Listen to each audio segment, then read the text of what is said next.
Bonsoir et bienvenue dans votre émission Studio Lacan. Ce soir, nous avons le plaisir d'accueillir pour le Divan dans le Monde Xavier Briffaut, chercheur en sciences sociales et en épistémologie de la santé mentale, qui débattra avec nous sur ce thème IA et psychiatrie, l'avenir d'une illusion.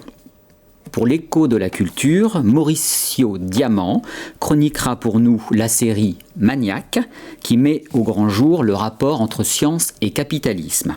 Enfin, pour l'actualité de la psychanalyse, nous accueillerons Sarah Abitbol, qui nous expliquera le syntagme lacanien de présence de l'analyste. C'est parti.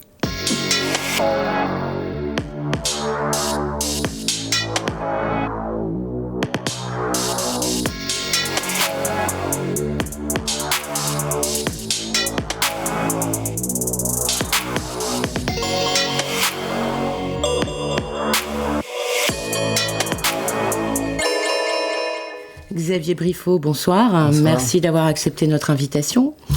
Donc, vous êtes chercheur en sciences sociales et en épistémologie de la santé mentale au CNRS, associé au centre de recherche CERMES 3. Vous avez été membre, entre autres, du Haut Conseil de la santé publique et du Conseil national de santé mentale. Et vous êtes auteur ou co-auteur de nombreux ouvrages et articles. Je ne vais pas pouvoir tous les citer, mais mentionnons Santé mentale, santé publique, un pavé dans la mare des bonnes intentions, paru en 2016 aux presses universitaires de Grenoble. Psychiatrie 3.0 en 2019 chez Douin. Le silence des symptômes, enquête sur la santé mentale et le soin des enfants avec Sébastien Paunou et Frédéric Chave en 2023 aux éditions du Champ Social. Et en 2025 dans la même maison, à l'écoute des enfants autistes sous la direction de Sébastien Paunou. Alors, pour introduire notre discussion, quel avenir pour la psychiatrie et la souffrance qu'elle prend en charge à l'heure des performances stupéfiantes de l'intelligence artificielle ? Quels usages peuvent en être faits? Quelles sont ses promesses, ses limites? Des propositions de loi récentes rendent urgent d'en débattre, notamment dans notre champ. Elle propose, ces propositions de loi, d'intégrer les centres experts en santé mentale dans le Code de la santé publique pour diagnostiquer plus tôt et plus vite les troubles psychiatriques. Ces centres se sont implantés à partir de 2010 en France et sont aujourd'hui 54. Alors, certes, l'usage de l'IA de ces centres reste encore relativement modeste, mais soutenu par différents programmes gouvernementaux. Et un nombre croissant de projets pilotes utilisent le machine learning pour la prédiction clinique, avec des résultats, pour le moment, nous le verrons, contestables. Alors, Xavier Briffaut, pourriez-vous, pour commencer, présenter un peu ces centres experts en santé mentale? À quelles institutions sont-ils adossés et quelles sont leurs missions, leur méthodologie? Oui, donc ce sont des centres de deuxième avis spécialisés en psychiatrie, en fait, qui viennent après une première consultation, enfin une première prise en charge avec un psychiatre, et qui ont pour objectif d'affiner le diagnostic sur 4 grandes types de pathologies, dépression résistante, troubles bipolaires, schizophrénie et troubles du spectre autistique. Donc ils sont hébergés le plus souvent dans des hôpitaux universitaires ou sectorisés, et ils sont adossés à une fondation, la Fondation fondamentale, donc qui les organise et qui standardise leurs pratiques. Alors donc il y a à la fois un aspect diagnostic, donc diagnostic ultra spécialisé, et puis un aspect recherche, biologique essentiellement, mais pas véritablement un aspect de soins normalement en première intention pour ces centres.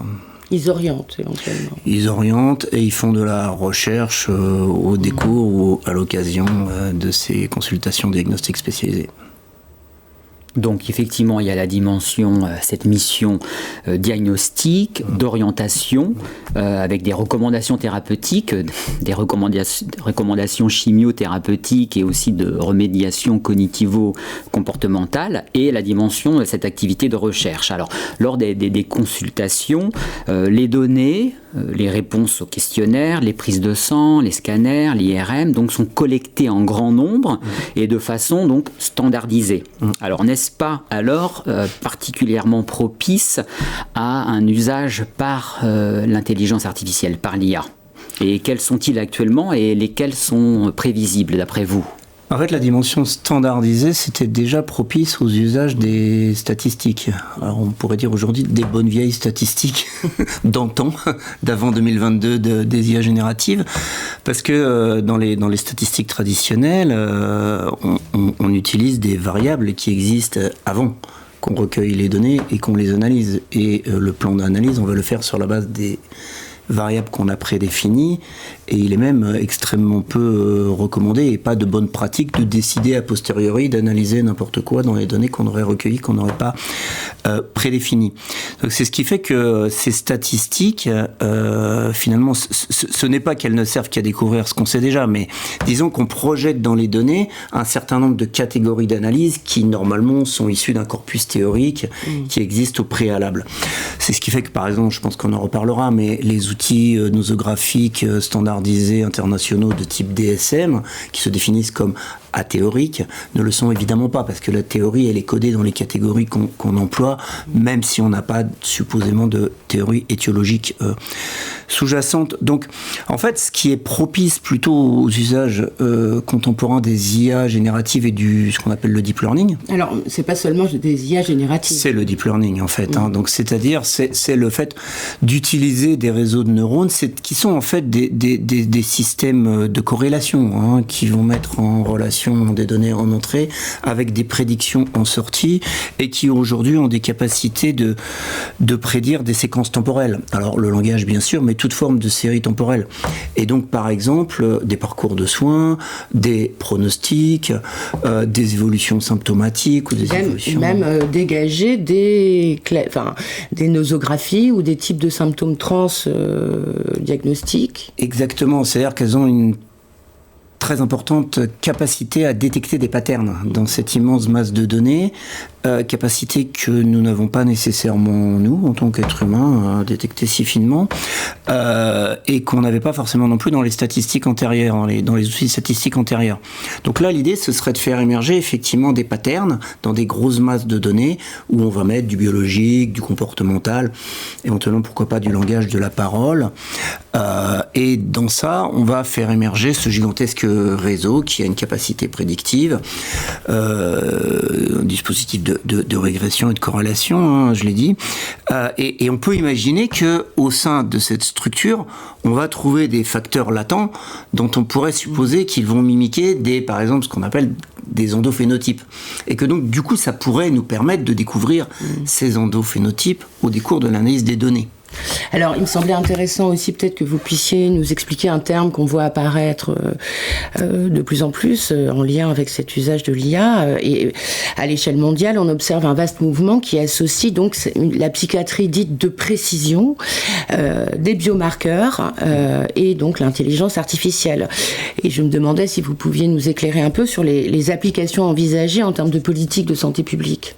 Il y en a beaucoup, j'ai vu en regardant. Il y en a beaucoup, oui. Peut-être déjà aussi nous préciser ce qu'on entend par psychiatrie de précision ou la médecine de précision et les biomarqueurs, voilà. Oui, parce que biomarqueur, c'est un terme qui est relativement large et qui ne se limite pas à des paramètres biologiques, au sens analyse de sang, IRM structurel, IRM fonctionnel, etc. Ça peut concerner aussi des données comportementales qui peuvent être recueillies par des objets connectés, typiquement des montres ou n'importe quelle forme d'objet domotique. Pour pour le sommeil, on peut instrumenter la voiture, le frigidaire, le lit, enfin que sais-je, à peu près tout. Et donc on a la capacité de recueillir de façon très très ubiquitaire, avec une fréquence très très élevée, inférieure à la seconde, tout un tas de paramètres comportementaux, d'actimétrie, dont on peut déduire des paramètres de sommeil, mais aussi biologiques, etc. Et donc de ça, on peut imaginer qu'on va pouvoir faire ce qu'on pourrait appeler de nouvelles formes de sémiologie située, c'est-à-dire une manière de recueillir des signes ou des symptômes qui soient davantage ancrés dans la situation de vie réelle des gens, dans leur contexte de vie, et qu'on va pouvoir donc corréler à tout un tas de paramètres. Alors, on donne à digérer à une IA qui propose aussi, voilà. Et quand même sur les applications, parce que ça peut être un petit peu intéressant quand même de savoir, enfin j'avais lu par exemple que si des données sont atypiques, le dossier peut clignoter en rouge. On peut, oui, aucun problème pour faire ça, bien sûr. Typiquement, je sais pas, pour faire des choses extrêmement simples qui ne nécessitaient pas des IA, mais si on regarde simplement les métadonnées des communications téléphoniques, rétrospectivement, on peut assez bien distinguer des périodes plutôt maniaques de périodes plutôt dépressives, parce que le moment, la fréquence et éventuellement les contenus des communications vont être très différents. Donc c'est un exemple très très simple de choses qu'on pourrait faire avec une sémiologie numérique, mais on peut aller évidemment beaucoup beaucoup plus loin. Donc juste pour bien resituer tout ça, tout ce qui était déjà à l'œuvre dans la médecine de précision est appliqué maintenant à la psychiatrie. Donc c'est pour ça qu'on parle de psychiatrie de précision, et que par ailleurs donc l'IA est déjà effective parmi ces, d'ailleurs au centre même de ces centres experts. Alors après la notion de précision, il faudrait la raffiner également, parce que la notion de précision telle que ça va être mis en œuvre par exemple dans les centres experts, c'est davantage de la stratification que de l'individualisation. C'est-à-dire que ces logiques d'analyse rentrent par les troubles et pas par les personnes. Donc on le voit bien d'ailleurs, il y a 4 types de centres experts actuellement qui sont sur 4 troubles. Donc en fait on va prendre une grosse catégorie de maladies, mettons la dépression, ou de troubles, ou de problématiques psychiques, parce que déjà le terme est important, et ensuite on va la raffiner. Donc au lieu d'avoir une catégorie de dépression, on va en avoir 10, puis 20, puis 100, puis 1000. On n'atteindra pour autant pas l'individu en tant qu'il serait radicalement différent chacun de chaque autre. Oui. Voilà. C'est pas du tout une logique d'individualisation. Ne va pas recouvrir le territoire dans l'image de Borges. Exactement pas. Et donc on a vraiment une logique de stratification, donc des groupes de plus en plus petits éventuellement, mais des groupes toujours. Ça c'est vraiment important à préciser ça quand même.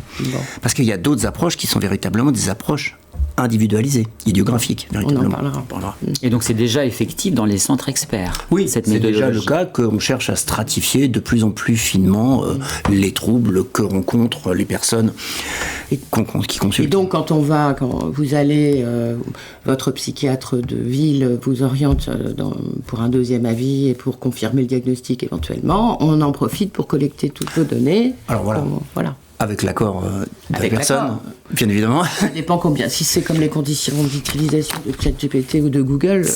Si c'est tout au bout de 45 pages de contrat, c'est compliqué. Mais donc effectivement, on va recueillir toutes les données, on va les stocker dans une base qui a vocation à devenir l'une des plus importantes de France, si ce n'est du monde. Et sur ça, effectivement, on va essayer de faire un certain nombre d'analyses scientifiques et de prédictions. Bon, merci Xavier Briffaut. Nous interrompons provisoirement la discussion pour notre chronique Écho de la culture.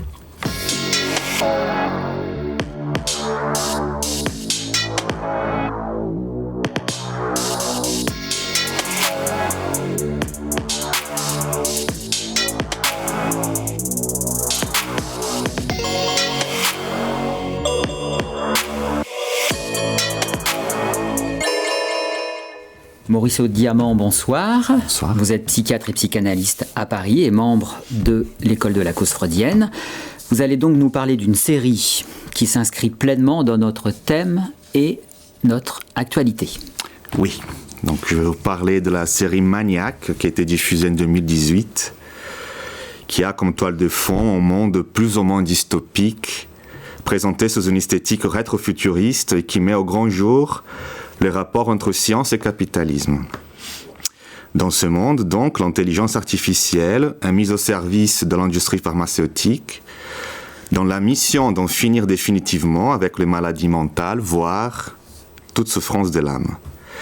de quoi faire rêver certains avocats de la santé mentale. Alors justement, comment la définir, la santé mentale ? L'OMS, Organisation mondiale de la santé, définit la santé mentale, je cite, comme un état de complet bien-être physique, mental et social. Il y a le mot complet quand même.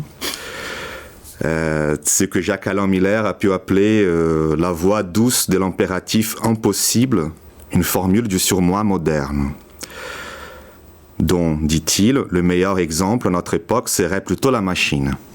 Alors, quels sont les protagonistes de la série ?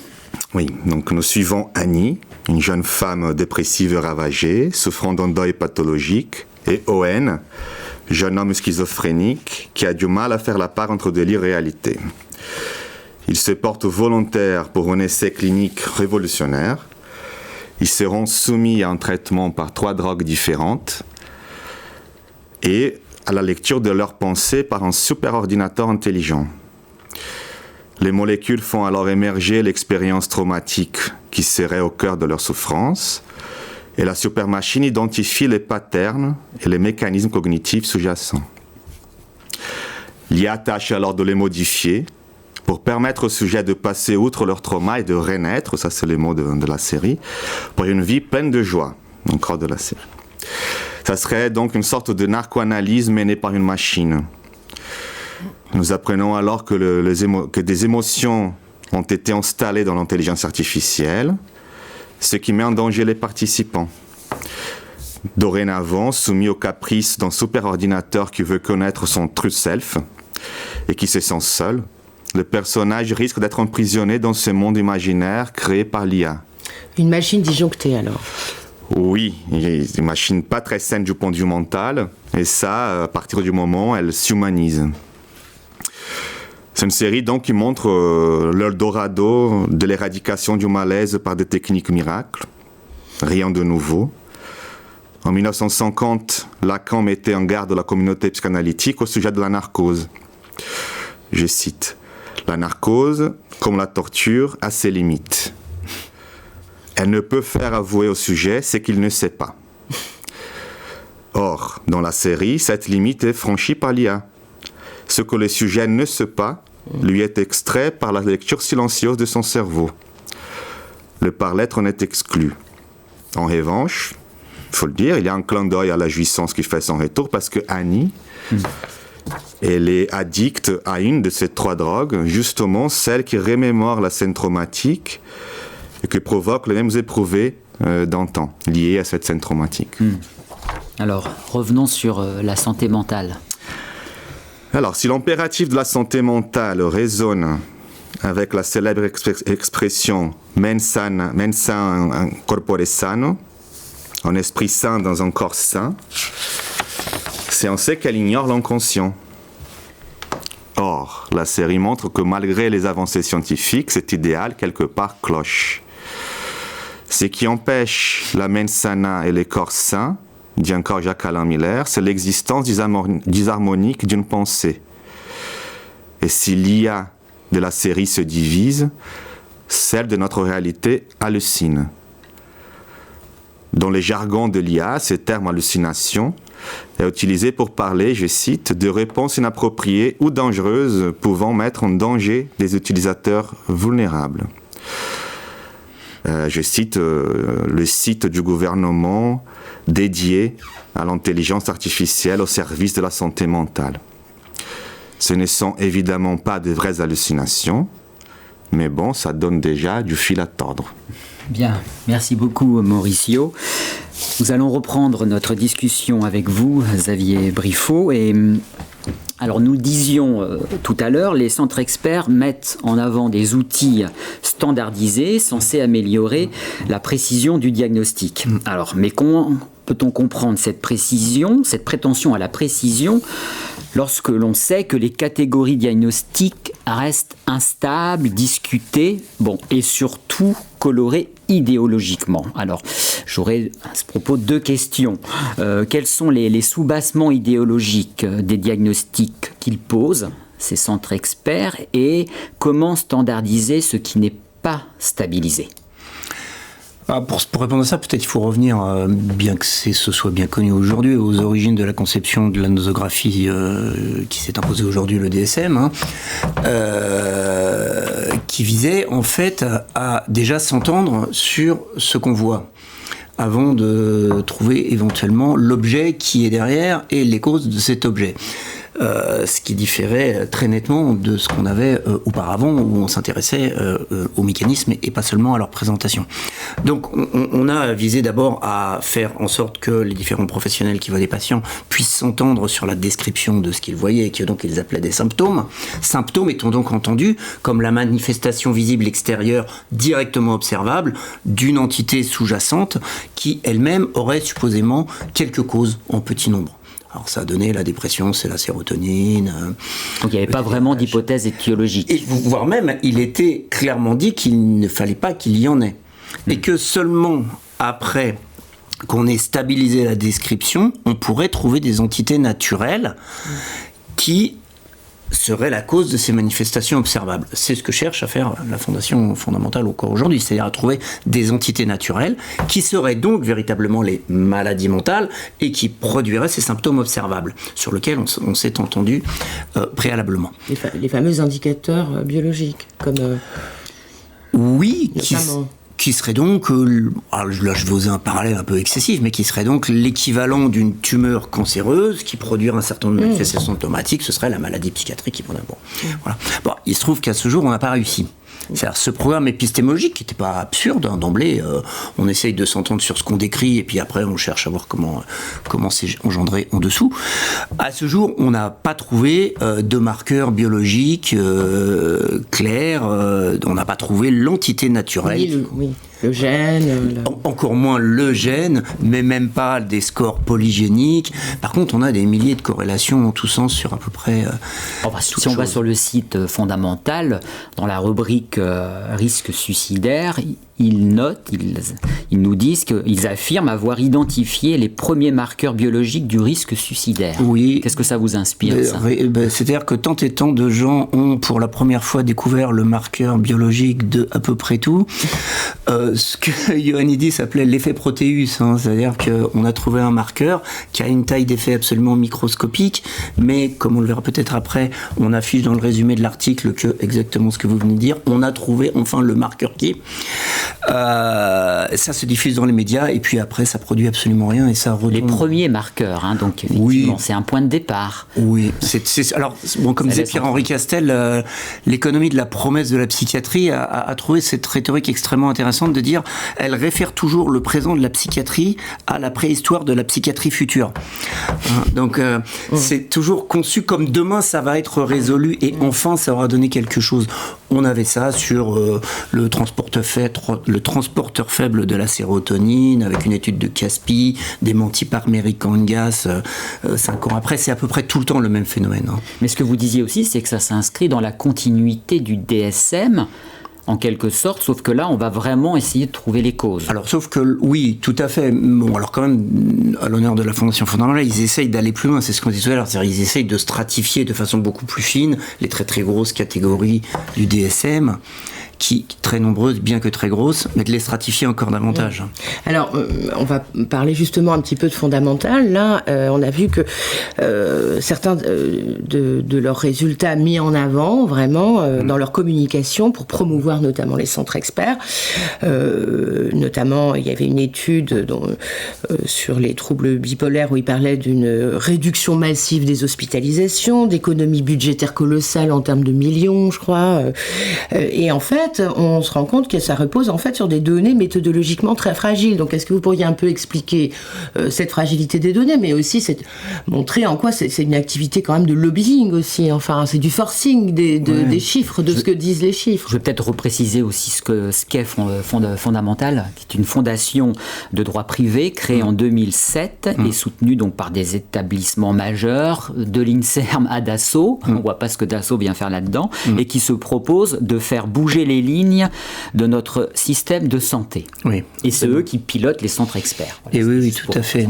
Tout à fait. Alors là, ce à quoi vous faites référence, c'est une étude publiée en 2017 dans Bipolar Disorders qui montrait sur une étude observationnelle sur un peu moins de 2000 patients qui étaient passés par les centres experts que ça réduirait de 50% le taux de réhospitalisation dans les 2 ans qui suivent.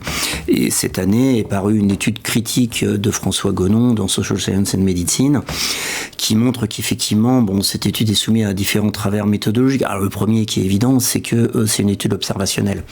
Donc ce n'est pas un essai contrôlé randomisé, donc on peut pas faire d'imputation de causalité en toute rigueur. Ensuite, les patients qui sont dans cette étude dans l'année précédente, avaient des taux d'hospitalisation qui étaient très supérieurs à la moyenne nationale, donc on peut supposer qu'il y a ce mécanisme de régression à la moyenne qui fait que c'est assez logique qu'on en ait moins par la suite. Oui, on reste pas en état aigu. C'est ça. Donc voilà, c'est un petit biais méthodologique. Alors il se trouve que par ailleurs, apparemment, ils ont perdu les données. Donc quand on demande les données à l'éditeur, on ne peut pas les avoir. Ça c'est quand même gênant, effectivement. Mais ça, c'est un peu toujours le cas, malheureusement. Le résumé de l'article dit plus que ce que dit l'article. Voilà. Pour accrocher. Et après, quand ils sont lus par les journalistes, c'est encore déformé. Ils en disent encore beaucoup plus. Alors, pour interagir avec pas mal de journalistes, je sais que c'est quand même souvent difficile de répondre aux journalistes. Ils ont des questions très très cadrées. C'est difficile d'en sortir. Alors, vous en parliez tout à l'heure, à l'instant, le neurobiologiste François Gonon donc a montré en effet comment les neurosciences aujourd'hui avec l'IA s'appuient donc sur cette rhétorique de la promesse dont vous parliez.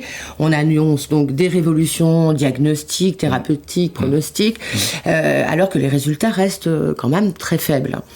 En réalité, le soin en psychiatrie, il s'appuie bel et bien toujours sur la rencontre et l'accompagnement par la parole, par les équipes, depuis des décennies maintenant, qu'on nous promet une révolution de ces soins par la science. À rebours donc de l'evidence-based medicine, qui ne me semble donc pas pour l'instant répondre à ces promesses, est-ce que vous pourriez nous parler de la practice-based medicine ? Oui, alors ça c'est important, effectivement, cette distinction. L'evidence-based medicine repose essentiellement sur l'essai contrôlé randomisé, c'est-à-dire la comparaison groupe testé contre groupe contrôle, idéalement 3 bras, etc. Donc ce sont des moyennes sur des groupes. Donc ça impose de standardiser les patients, les pathologies et les traitements. Et il faut dire que les tailles d'effet, c'est-à-dire l'efficacité observée dans les études expérimentales de ce type en psychiatrie, elle est très très faible. La dernière méga-analyse de Ioannidis, Leichenring et d'autres, et puis il y a 2 ans, montre que cette taille d'effet exprimée en D de Cohen, différence standardisée des moyennes, est de 0,3. Alors ça parle pas directement 0,3, mais si on prend une échelle de Hamilton de la dépression qui fait 52 points, ça fait moins de 3 points de différence. C'est extrêmement peu. Comme ça fait des décennies qu'on fait ça, on peut considérer qu'aujourd'hui on a atteint un stade de réfutation paradigmatique du modèle. C'est-à-dire que ça marche pas. Ça marche pas. Il y a plein de raisons. On va peut-être y revenir après, mais donc une autre méthodologie possible, ce serait d'observer les vraies pratiques en situation réelle, c'est-à-dire des personnes qui viennent consulter spontanément, et non pas des étudiants en psycho qu'on recrute, qui viennent consulter des personnes qui sont là en pratique de vie habituelle et qui s'adaptent à la personne qu'ils ont en face d'eux. Donc qui vont inventer sur le fil de la rencontre et de l'accompagnement des interventions dont il va pouvoir s'avérer ou pas qu'elles auront des effets.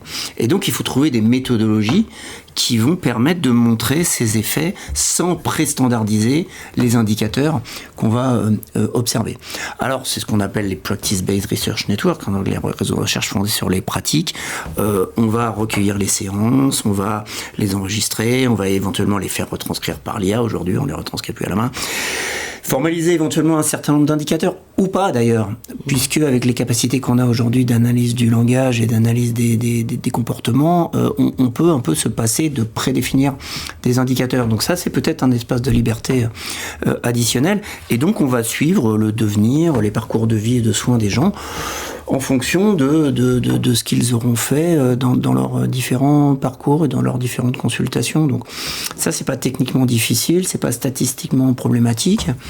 On peut le faire, et ce serait possiblement une amélioration par rapport à ce dispositif EBM et ses contrôles randomisés. Donc rien n'arrêtera l'IA maintenant. Elle entre déjà un peu dans la psychiatrie, qu'on le veuille ou non. Alors, si c'est inévitable, quelles utilisations voyez-vous dont on pourrait se servir ? Pour l'accès aux soins, par exemple, ou est-ce que vous avez une petite idée là-dessus ? Alors, pour ce qui est de la psychiatrie ou de la psychothérapie, on va dire non directement psychanalytique et en particulier pas lacanienne, on pourrait faire tout un tas de choses. C'est-à-dire que si on fait des thérapies comportementalo-cognitives ou si on fait de la systémie, c'est très très propice. Par exemple, la systémie, j'ai un de mes anciens doctorants qui a développé un chatbot systémicien qui l'a entraîné sur ses propres séances, sur ses propres articles et qui fonctionne, très très bien, aussi bien que apparemment les thérapeutes humains ou aussi mal, on ne sait pas, mais la thérapie systémique, c'est une ingénierie du psychisme, c'est extrêmement codifié. Il y a, 157 interventions, on sait comment c'est protocolisé, etc. Donc ça s'y prête très très bien. Certains types de systémie, parce qu'il y a aussi une systémie d'orientation psychanalytique. Tout à fait, je parle de approche brève, type Palo Alto, Nardone, etc. Donc effectivement, très très codifié. Et donc là, on est capable de mettre le chatbot entre les séances, on est même capable de faire intervenir le chatbot pendant les séances, en aide à la décision pour le thérapeute, en lui disant voilà ce qui est en train d'émerger, et bien sur la base de ce que je sais, je te propose que voilà. Bon, mais les bénéfices éventuels, parce que bon. Et bien là encore, il faudra les tester. Et pour ce qu'on sait de ceux qu'on a déjà testés dans la littérature publiée sur les chatbots de ce type, eh bien ils ne font pas pire que les thérapeutes humains. Sur des thérapies protocolisées, celles qu'on évalue. C'est bien ça le problème. D'ailleurs, les TCC, les thérapeutes TCC devraient plus s'inquiéter de perdre leur job, parce qu'après tout, une IA peut tout à fait les remplacer. Tandis qu'un psychanalyste est assez irremplaçable. À partir du moment où on a une thérapie sur manuel très très protocolisée, elle est assez facilement modélisable par une IA. Alors, justement, puisqu'on parle de la pratique par les psys de l'IA, et notamment, par exemple, de l'IA générative, là, parce que les centres experts, c'est un autre type d'IA, mais là, donc, générative modèle de langage type ChatGPT. On sait qu'il y a des applis de psy, il y a des prompts qui sont vendus pour transformer ChatGPT en psychothérapeute, il y a des usages sauvages aussi qui explosent, c'est-à-dire tout simplement, la personne va utiliser ChatGPT pour poser une question d'ordre intime, voilà. Et quelles conséquences cela a-t-il ? Enfin, évidemment, c'est très difficile à anticiper, mais comment vous voyez les conséquences dans l'avenir pour le lien social lui-même ? Ça, je pense que ça pose vraiment des questions absolument fondamentales. Pour le moment, on n'a pas tellement d'études. Bon, il y a un biais d'anthropomorphisation qui est énorme avec ces outils parce qu'ils parlent, entre guillemets. Donc, c'est vrai que subjectivement, même quand on les utilise, même en sachant parfaitement comment ils sont faits, ce sont des régularités statistiques dans des bases de texte, on a cette sensation Moi, ce qui me freine, c'est que, je sais pas pour vous, mais j'arrive pas à le faire ne pas me flatter. Il me flatte en permanence et là, je trouve pas ça très humain. Oui, on peut le prompter, comme on dit, pour qu'il soit un peu plus pété. J'essaye, mais ça marche pas. Mais c'est vrai que les modèles tels qu'ils sont conçus sont faits pour ne pas être violents, justement, avec leur interlocuteur humain. Je rappellerai juste une phrase de Sam Altman, le patron d'OpenAI, qui déclarait: nous voulons que ChatGPT ait un effet positif sur la santé mentale de nos utilisateurs. Ouais. Qu'est-ce que ça vous inspire ? C'est-à-dire que qu'ils veuillent le bien de ses utilisateurs et qu'ils soient en bonne santé mentale. En tout cas, je pense que ça répondait à un certain nombre de polémiques récentes où des quelques rares personnes se sont suicidées, soit avec l'aide, soit avec la bénédiction même de l'outil qui les a accompagnés jusqu'à ce qu'ils se tuent. Et donc, Altman a dû dire, nous, on veut le bien des gens, on veut pas qu'ils se tuent avec notre outil. Bon, vouloir le bien. Il faut se méfier des gens qui ont des bonnes intentions pour nous. Hein. C'est pour ça, dans ce livre de 2016, je l'avais sous-titré, l'éditeur l'avait sous-titré, Un pavé dans la mare des bonnes intentions. Et c'était une analyse critique des programmes protocolisés de formation aux bonnes pratiques parentales. Bon, sur les conséquences sur le lien social, peut-être vous avez des travaux en cours là-dessus. Sur le lien social au sens large, déjà je pense que ça va avoir des gros impacts économiques, des remaniements extrêmement importants dans les positionnements professionnels, et à la différence de la robotique de l'ancien temps, ça va impacter très sévèrement les professions intellectuelles, évidemment, celles qui utilisent le langage, y compris dans nos échanges préparatoires, on a pu voir un certain nombre d'utilisations. Les professions artistiques. Les professions artistiques, bien sûr, musicales. Alors, on peut le considérer comme une super calculatrice, un super Excel qui va nous multiplier par 100 notre vitesse de production. Une partie, ce sera ça.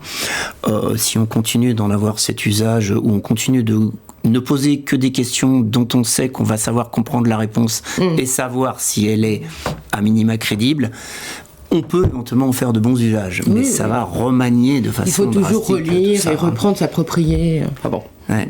Bon, en tout cas, merci beaucoup Xavier Briffaut pour cette discussion passionnante.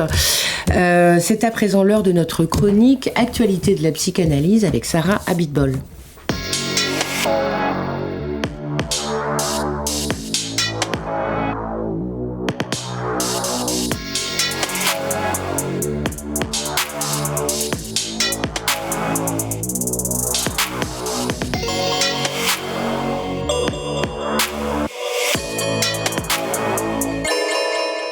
Bonsoir Sarah Abitbol, vous êtes psychanalyste à Paris, membre de l'école de la cause freudienne, et vous avez choisi une phrase de Lacan où il est question de la présence de l'analyste. Alors nous vous écoutons. C'est ça. En effet, la phrase que j'ai choisie est celle-ci. La présence de l'analyste est elle-même une manifestation de l'inconscient. Que complète cette autre citation, la présence de l'analyste doit être incluse dans le concept de l'inconscient. Cette phrase de Lacan est tirée de son séminaire de 1964, Les 4 concepts fondamentaux de la psychanalyse. Elle pose une question simple et décisive. Pourquoi faut-il la présence d'un analyste pour que l'inconscient se manifeste ? Rappelons, pour commencer, que le concept d'inconscient est au fondement même de la psychanalyse. Il se manifeste là où ça rate. Par exemple, quand on veut dire un mot et qu'on en dit un autre à la place. Nous ne connaissons l'inconscient que par ses effets, que Freud analyse, par exemple, dans sa psychopathologie de la vie quotidienne. C'est donc quand ça achoppe qu'on peut faire l'hypothèse de l'inconscient, c'est-à-dire d'un sens relatif à un désir à déchiffrer. Mais alors, dirons-nous que Freud a découvert l'inconscient ou bien qu'il l'a inventé ? Alors justement, les rêves existaient avant Freud, les actes manqués aussi. Mais Freud leur donne un sens nouveau, les interprète.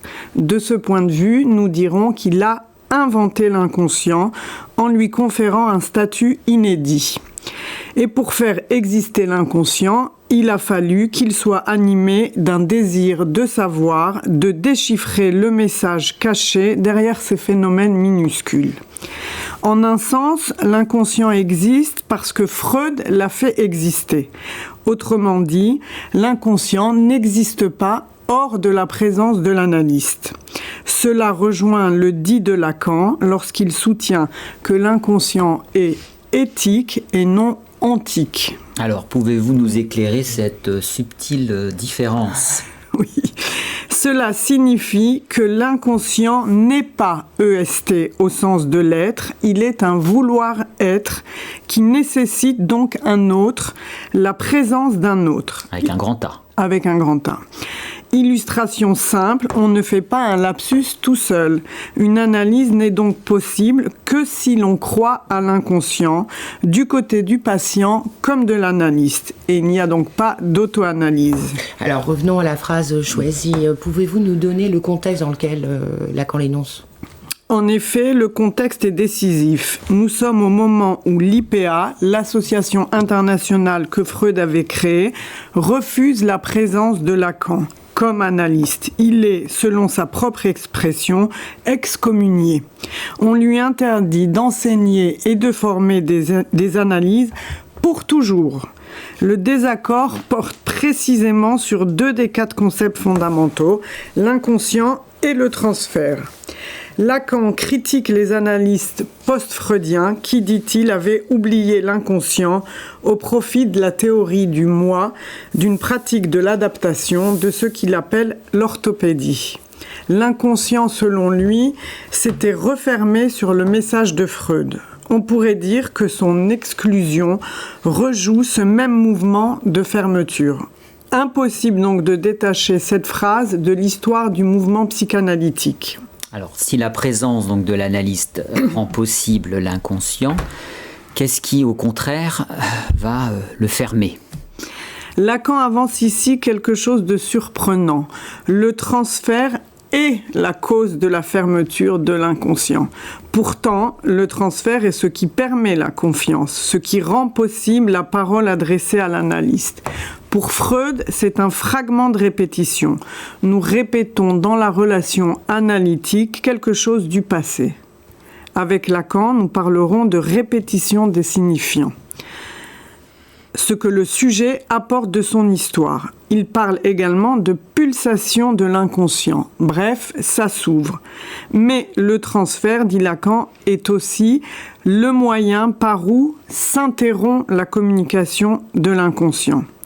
Donc, le transfert permet chez un patient le surgissement de l'inconscient par le biais de la répétition des signifiants de son histoire, mais en même temps, il peut devenir un obstacle à l'inconscient, en lien avec sa fermeture. Freud, d'ailleurs, disait déjà que le transfert est une arme à double tranchant.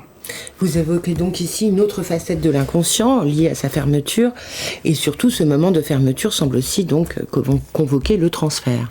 C'est ça. Du reste, Freud lui-même avançait que lorsque le sujet ne sait plus quoi dire, lorsqu'il ne pense à rien, il pense à l'analyste.